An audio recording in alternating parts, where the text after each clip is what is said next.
French Shalom, and greetings to you all. You know, I got to tell you, it's never too late to find your best self. So please never lose sight of who you are or who you can be.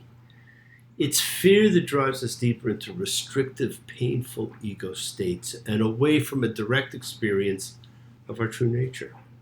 And 9 times out of 10, that true nature is a loving, connected being, connected to all, in support of everyone, especially now when it is apparent that we need to be more connected, not more divided. Now we're reading about how division and separation were the way, and how creation was actually underway. And we learned how to do it. We learned how to do it so well. But the time, my friends, has come to stop and see the destruction that is brought, and to change our way of thinking. Change my way of thinking. Make myself a different set of rules. Gonna make my way of thinking. Make myself a different set of rules. Gonna put my good foot forward. Stop being influenced by fools. But stop being influenced by fools. This week I had what has become my annual call with a dear old friend. I want to say thank you again, Alan, for your kind comments, especially about how you look forward to the Passover presentations, that they still inspire. I appreciate that you get so much out of it. You know, I never know who listens or watches or just reads, except for when I get emails or phone calls from people who want me to know that it was an impactful episode for them. Sometimes people I never knew still watch or listen, still watch or listen. That's why I love to continue doing these for you. Now, such a mixture of events transpires in our lives in short periods of time, in weeks, in months, in days, many of which are not necessarily planned. Most aren't planned. Every week, each of us can have a cornucopia of events occur. So when you get asked what happened this week, do not say nothing. It is truly never nothing for each of us. There are many different things, each reflecting another relationship, some of which we never even think about, but relish them all, enhance them all, enjoy them all, learn from them all. This week, there were birthdays, anniversaries, happy memories, sad memories, commemorations. And I hope you take a moment this week coming up to digitally join or celebrate the double holiday of Yom HaZikaron and Yom HaAtzmaut. First is Israeli Memorial Day, the official remembrance day for the military members of the nation, which is just about everybody. And if you've ever been fortunate enough to be at Mount Herzl National Cemetery for the celebration, which I have, it is riveting. The other, of course, is Independence Day, which commemorates when David Ben-Gurion publicly read the Declaration of Independence of Israel on its creation. And we should all, everywhere, honor our independence, our freedoms, our inalienable rights to joy and self-determination, our God-given rights to truly live in the image of God. Friends, that's not a Jewish thing. That's a human thing. It's for all of us. We have all fought slavery our whole lives, but the concept of community is so central to Judaism, which again is something that's going to be very forefront in today's reading and to the ethos of the Jewish people.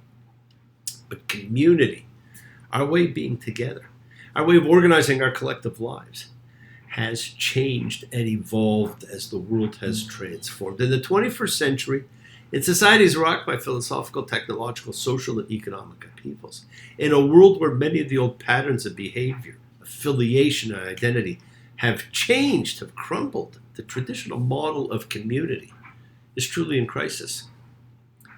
So what then is the future of community? Well, you know, we may not know. In fact, we rarely know. But we still seek to come together. To gather like we do when we gather as a collective consciousness of seekers showing faith.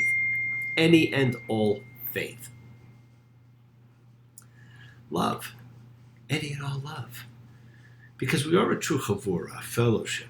As we express our nature of kindness, compassion, thoughts, feelings, hopes, dreams, and wishes, it unites us all in this community house of spirit, Bethruach, sharing and bringing light, keeping fear at bay. And even though together we are always individual in our approach, each connecting in his or her or their own way. So once again, please do go ahead. Invite everybody you know. Some physically, digitally, psychically, emotionally, or spiritually to gather and share.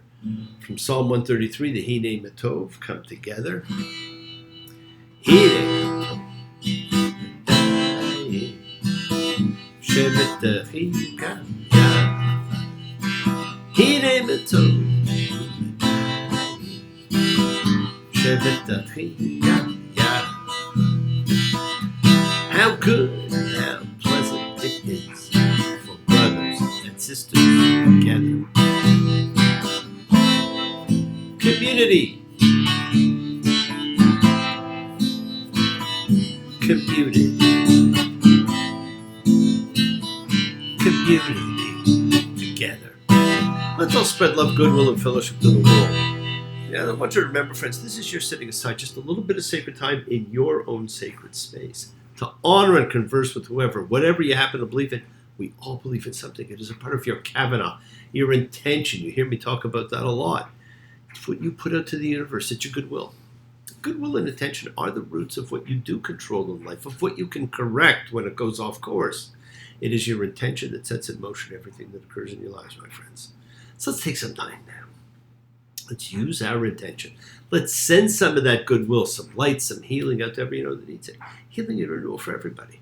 Flows through space, finding those in need, over there, over there. So send it out for those you know, for the souls and spirits of everybody you love. Think of whoever that needs healing and renewal and love or just plain goodwill. Focus on them, call their names. And it's not just for people, it is for our pets, it's for the earth, it is the healing of the world. The tikkun olam. It's part of our spiritual genetic makeup. We do have to help heal the world. We must each do what we can to improve and change our own little corner of the world, because as we change ourselves, we change the conditions of life. And a part of that healing is when we send thoughts and energy for health and renewal and goodwill for everybody. They don't have to be sick. It's for those in our hearts and our minds. Let's all send the energy out for the people in need everywhere. Special thoughts and prayers for those who are truly in dire medical straits. We pray for those who need prayer, because prayer is a very effective method of communication with God, of entreating, of helping ourselves, others. We don't have to know them. We want health, recovery, good life for everybody around us. For Giuseppe, Ginny, for Teresa, and Ryan, and Barry, for Jenna and Lisa, for Jamie, Cheryl, for Gloria and Doria, for Luke, for Fern and Johnny and Connie and Ronnie, they all met Ryan, for Nina and Danny, for those suffering and in need. Let's not forget to include the familiars of our lives, all of our sacred animal friends everywhere. They're so important to us. For everybody you know in need, for the whole world, and always for the bee. Friends, it is the kindness, the healing wishes, goodwill, and love we all send out. It just circles the world finding those in need. So thank you, each of you, for all you do, for all you care, because the world is a world of spirit. And spirit, my friends, never dies.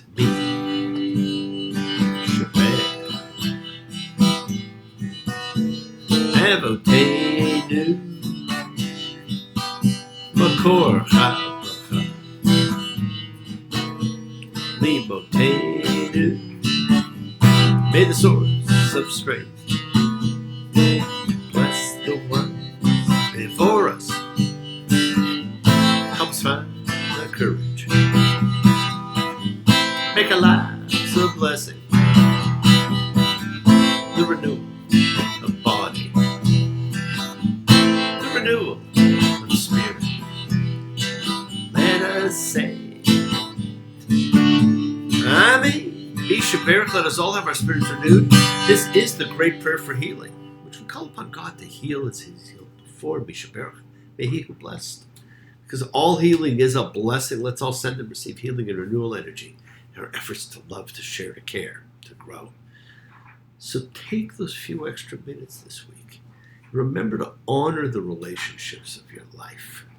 Because as I said last time, someday, one last person will remember you for the last time, and from that day forward, no one ever will. You will simply melt back into the wind. I'll remember you.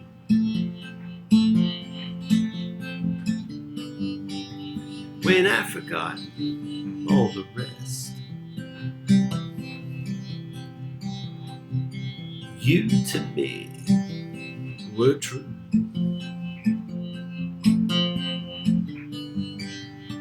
You to me were the best.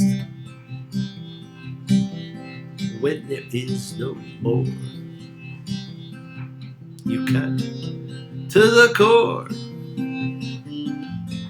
quicker than anyone I knew.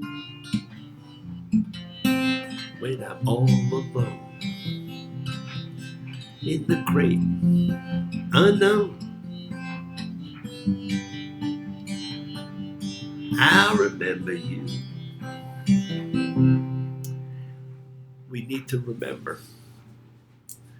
Now, believe it or not, there's only 4 more weeks in Leviticus, the shortest of the 5 books, and 3 of these 4 are small double portions. Aaron's sons are dead. We saw them taken like a sacrifice, and Aaron's told not to mourn them, not to honor the sacred relationship of father and son. Instead, we get right further into division and definition, the great distinction, the central theme of pure versus impure, clean versus unclean, which is the calling card of Leviticus. And how will it be demonstrated? By dermatological disorders, as we read tazria and metzorah. She will conceive and leper. This week we revisit a topic that's rarely talked about, especially biblically, and a visible disease that's very much biblical. The first is menstruation. The second, leprosy. But neither are what they appear to be. Only once before was the way of women mentioned. When Jacob fled with his family from Laban and Rachel was not searched because of her condition. It's not a disease, but blood is the life force of man and is special. Out, damn spot out, I say. One of the most dominant of all Shakespeare's scenes, Lady Macbeth and blood.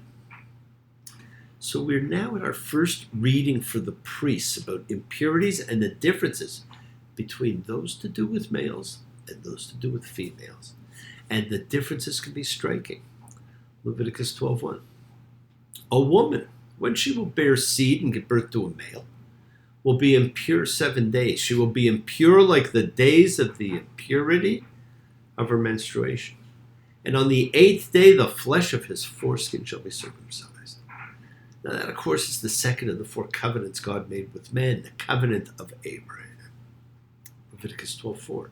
And 30 days and 3 days she shall remain in blood of purity. She shall not touch any holy thing. She shall not come to the holy space until the completion of the days of her purification. And if she will give birth to a female, then she will be impure 2 weeks, like her impurity, and 60 days and 6 days she shall remain with blood of purity. Double if female. So what does this tell us? What does this tell women? Unfortunately, it's told women that they are just far more impure. We then immediately move on to something else with Leviticus. When one has a visible problem on his or her skin, sore, rash, discoloration, injury, scab, allergic reaction, loss of hair because of medical treatment, it's a special distress. It's embarrassing. It's frightening. One feels ugly.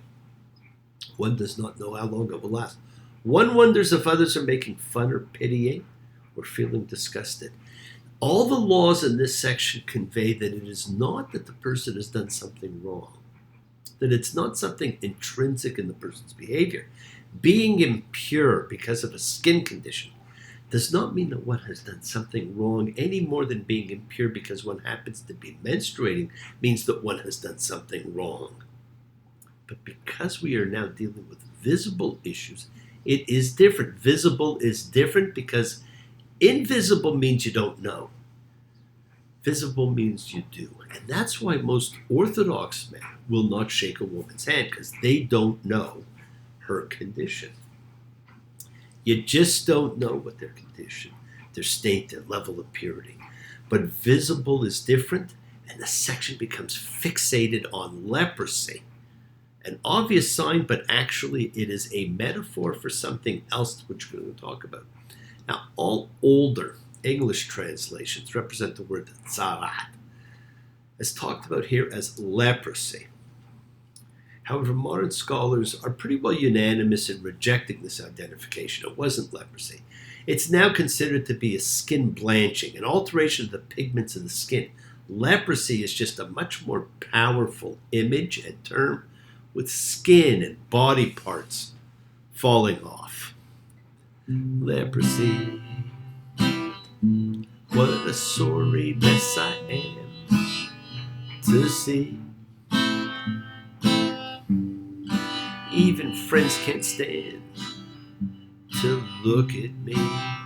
Oh, I'm despised by leprosy. It refers to certain skin condition whose nature varies. The main points that we have to note from all of this is this isn't about medicine. This is about a specific group of skin diseases. They're dealt with by priests, not physicians. And the priest's task is to diagnose the condition, not to treat it. Leprosy is not a punishment from God. We tend to view it as such, but at no time is it mentioned as such a thing. See, it's not about morality. And again, who was always in charge? Well, it's that new class, the guardian of the abyss, the priest.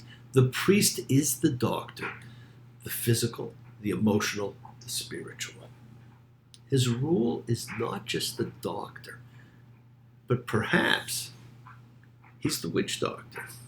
Ooh, ah, ah, ting, tang, walla, walla, bing, bang. Ooh, ah, ah, ting, tang, walla, walla, bing, bang.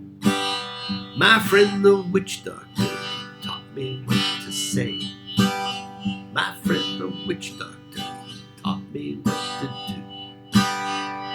The priest examines him, separates him from the tribe, and the priest shall see him again on the seventh day. And look, if the affliction is faded, if the affliction is not spread on the skin, the priest shall be the one to declare him clean. If someone's afflicted, Leviticus 13:46 tells us, he shall call out unclean, unclean. All the days that the affliction is on him, he shall remain unclean. He is unclean, he shall dwell apart. Outside the camp shall this dwelling place be. So the segregation, the division, the separation of the unclean from the clean takes place with people too. They are removed. The person is considered contaminated. And the contagion must be segregated till healed. This was 3,500 years ago, not yesterday, not today. But have we changed that much in our approach? I don't think so. What's fascinating is this is all about the story of a contagion, of the power of contamination, why it can even affect the houses we live in. And so the cleansing is not just the person, it is of the structure. The home, the walls, the bed, the sheets, and if they had books, the books. This is about contagions, contaminations, the spread of conditions, and it's about purification. What a term. All the cleansing and purification takes place in a very particular fashion. Forget about the sacrifices, right? We haven't seen one since Second Temple times. Notice instead the things we still do. We still do everything necessary to purify. Notice also that throughout the Bible, one of the most important phrases is, and so much takes place over, living water, mayim chayim, fresh water flowing from a well or other natural source, as opposed to stagnant or stored water. Notice that almost all these rituals is over living water.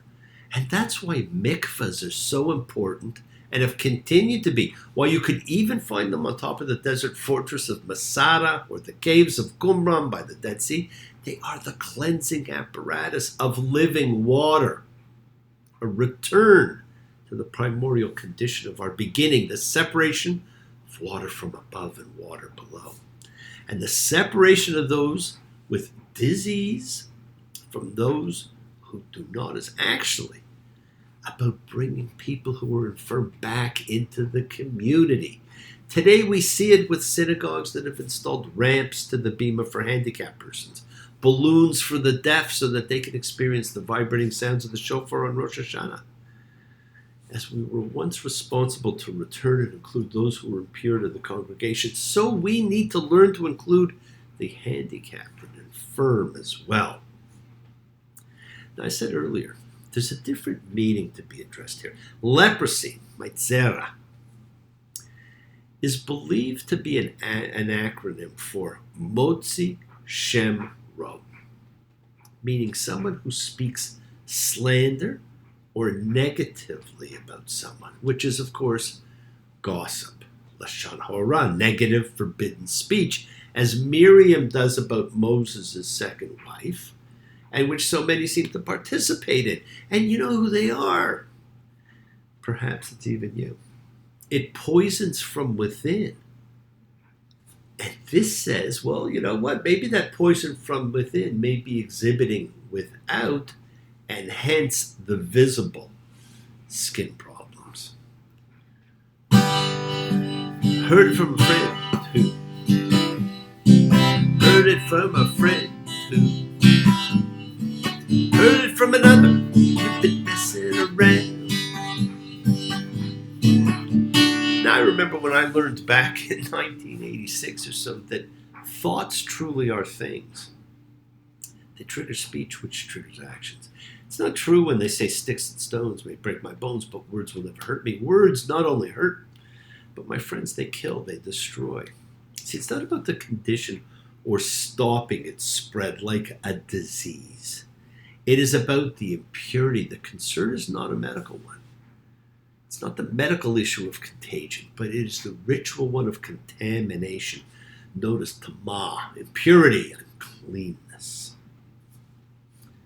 Yes, my friends, the world is sacred. So is everything in it. Express your gratitude, light a candle, make a wish. Celebrate your life and the lives of those you love. Share your feelings with them. Live free, be free, honor your freedom, be well, be happy, be blessed. Share and honor the light and all who live in the light and continue to shine. Continue to send everybody you know goodwill and love. Pray for peace and freedom for everyone, and end to terror and hatred. Remember, we are a community. We learn together, we celebrate each other, we love each other, we share this ride together. Men and women equally. Let's all send out love, not fear. Send out peace, harmony, goodwill, and healing to all who need it. And please do learn to forgive and learn to love. Open your hearts. Honor the relationships of your life. Tell those you love that you love them. Take advantage of the time you have. Enjoy the journey. We take the twists and turns and the patterns that weave through the fabric of our lives in our effort to grow, to learn, to be, to love. So please do love. Now bless you all. Have a fantastic week, a week of love and light, a week of peace, a week of miracles. Examine your intentions. Use them to imprint your will on the universe. Remember, we set in motion all that happens in our lives. It's our intention, our Kavanaugh, our cause, our effect. Everything's linked. You always have time to forgive and be forgiven. You have the knowledge of what's good and bad, so acknowledge what you've done wrong to yourself, to God, to any person you've wronged. Ask forgiveness. Do so with sincerity, accountability, vulnerability. Forgive those who've hurt you as you learn to be forgiving and compassionate. Because the secret of forgiveness, compassion, and peace is in acceptance. Can you accept yourself, other people, in the world just as they are? Can you accept life as it is without trying to control it? Because if you do, you can experience the peace that acceptance brings. So do not stop your journey. Keep moving towards your own promised land. It is your home. It's waiting for you. Keep on dreaming. Keep on being. Keep sharing. Keep shining. Keep teaching. Keep spreading joy and goodwill. Do not follow fear. Follow love, because it's always in front of you. And remember to have faith. Just as I have faith in the principle of love, out of all of you. Act with purity of heart and mind. Despise none, defraud none, hate none. Cherish all. Honor every child of God, every creature of the earth. May all people know peace in this year. May you nurture kindness and love everywhere you go. And work to be present in the body. Expand your heart. Quiet your mind. Because the deepest source of real power lies in your consciousness, in your ability to be mindful, to be aware, to be present in all of life's circumstances. So make the most of your time in this life. Continue to touch and transform lives around you. You're never alone. You're forever blessed and have the ability to bring blessings to everybody you meet. Health, love, and renewal to everybody you come across. We're all energy. Energy cannot be destroyed. It can only be transformed. Your words are your power to transform. So be generous. Bless others and bless yourself. Love with the heart, because we're all part of a greater whole. Embrace love, not fear. Forgiveness, not anger. Be there for someone, because someone will always be there for you whether you know it or not. Continue to explore faith, belief, and never accept shame as a natural state. Whatever you feel, others have felt. Whatever you've experienced, others have too. You're not unique that way, because we share together. We learn together. We each are here to help each other. We're each of us trying to find love and acceptance and support. We all have or could have that special someone in our lives, so find them, tell them what they mean. And keep forgiving those you need to forgive, and keep asking forgiveness from those you need to ask forgiveness of. And think before you speak, my friends, because your words have power. And as you see now and you will see again later, do not gossip. If the wife and I are fussing, that's all right. Me and that's it's got a license to fight. Why don't you mind your own business? Mind your own business. Cause if you mind your business, then you won't be minding mine. Mind your own business. Do not gossip. Do not invite impurity. Well, thank you for joining me, my friends. Have a great week. Please keep exercising forgiveness. Keep being thankful. Keep being gracious. Keep being kind and loving. Believe in yourself and in love. Continue to spread a little goodwill to the world. Hold on to your freedom. Believe in what you want. Observe the spiritual rituals that enhance your life, your signs of gratitude. And never forget, you are the miracle in someone else's life. Shabbat shalom and blessings to you all. Take care.